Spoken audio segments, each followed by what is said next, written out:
Okay बच्चों, क्या पढ़ने जा रहे हैं? प्योरली इंडक्टिव सर्किट, ठीक है ना। प्योरली इंडक्टिव सर्किट में क्या होगा बेटा, देखो ध्यान से। आप जानते हैं V क्या होता है? V होता है V0 sine omega T,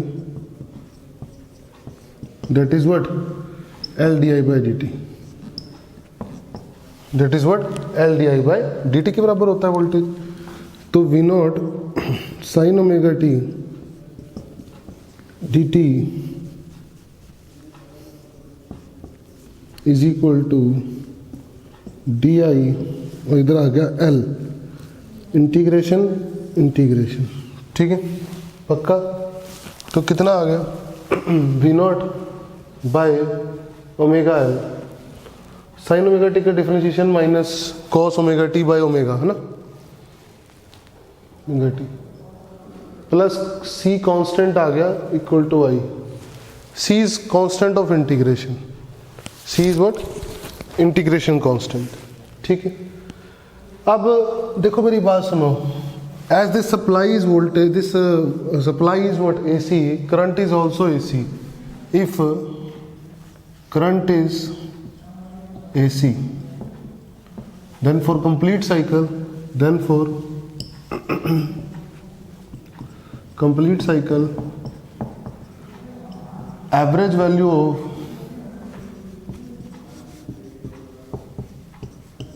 current is 0, should be 0।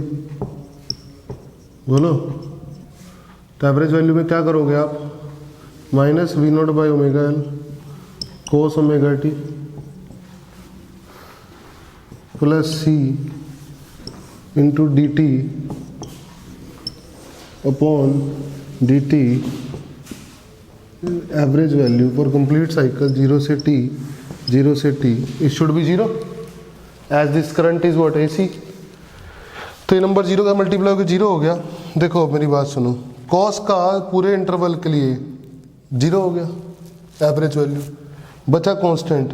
तो कांस्टेंट का पूरे इंटरवल के लिए 0 आ जाए तो कांस्टेंट को ही 0 होना पड़ेगा, that means C should be 0, C should be 0, C को 0 होना पड़ेगा। C 0 होगा तो करंट कितना आ जाएगा? Minus V0 by omega L cos omega T. देखो तो ये क्या होता है, ये क्या होता है बेटा? I minus V0 by omega L sine pi by 2 minus omega T, 90 minus theta, minus अंदर भेज दो तो sign omega T minus pi by 2, omega T minus pi by 2, सही है। This is what peak value of current, peak value of current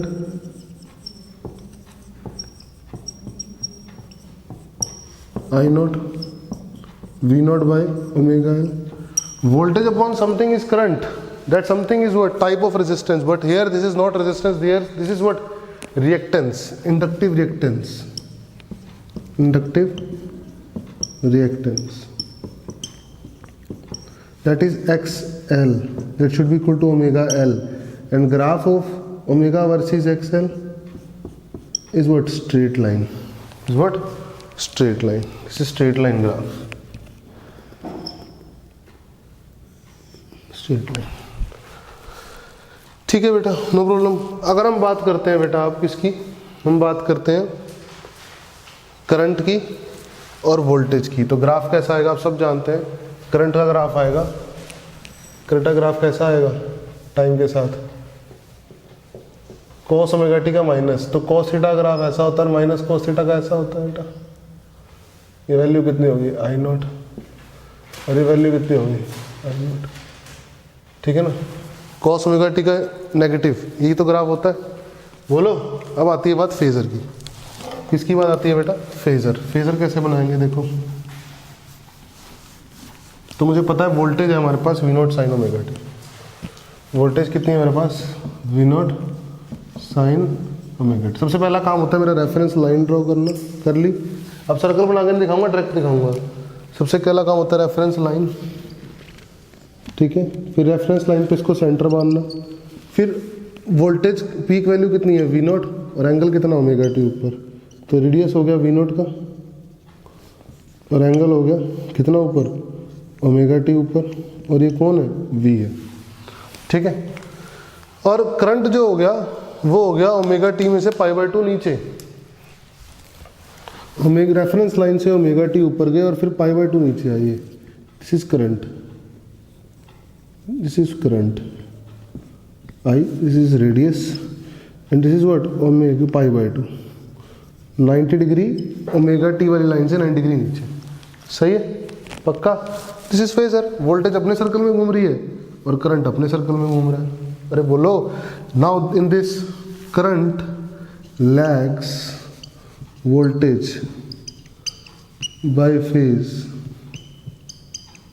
of π/2, या फिर voltage leads current, ऐसे भी तो बोल सकते हो, करंट पीछे है वोल्टेज से, या फिर वोल्टेज करंट से आगे, voltage leads current by phase of π/2, ठीक है। इसके बाद आती है एवरेज पावर, पावर की बात करी जाए अगर, है ना, पावर की बात करी जाए, ध्यान से देखो, पावर की बात करते हैं तो पावर होता है वोल्टेज इनटू करंट। पावर क्या होता है voltage into current, V I, तो इंस्टेंटेनियस पावर हुई V not sine omega T into current minus I nought cos omega T, I nought लिखा हुआ है ना ये आई नॉट, तो ये हो गया minus I nought cos omega T, तो कितना हो गया पावर, पावर हो गया minus V not I not by 2 कर दिया, और 2 साइन थीटा कोस थीटा हो गया sine 2 theta, this is power instantaneous. और एवरेज पावर क्या आ जाएगी, साइन का एवरेज पूरी साइकिल के लिए 0 होता है, 0 आ जाएगा, बोलो सही है। This is average and this is instantaneous.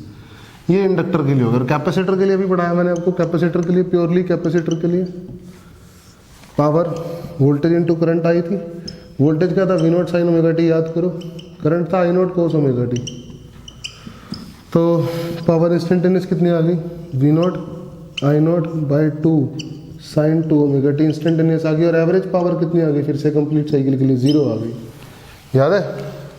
और कैपेसिटर में करंट लीड्स वोल्टेज, कैपेसिटर में current leads voltage by phase of π/2, याद करो, या फिर voltage lags capacitor voltage as current by phase of π/2। ये कैपेसिटर के लिए मैंने आपको लास्ट वीडियो में बताना भूल गया था, ठीक है ना, तो इसमें आप नोट कर सकते हो कैपेसिटर के लिए, अंडरस्टूड सी बातें हैं, कुछ खास इम्पोर्टेंट बड़ी बात नहीं है, ठीक है ना। कैपेसिटर के लिए भी अलग से आप नोट कर सकते हैं, इंडक्टर के लिए तो मैंने पढ़ा ही दिया, average instant power instantaneous, average power, ठीक है, और voltage current lags voltage by phase of π/2, या voltage leads current by phase of π/2। Capacitor में उल्टा होता है, कैपेसिटर की पावर भी 0 होती है, ठीक है।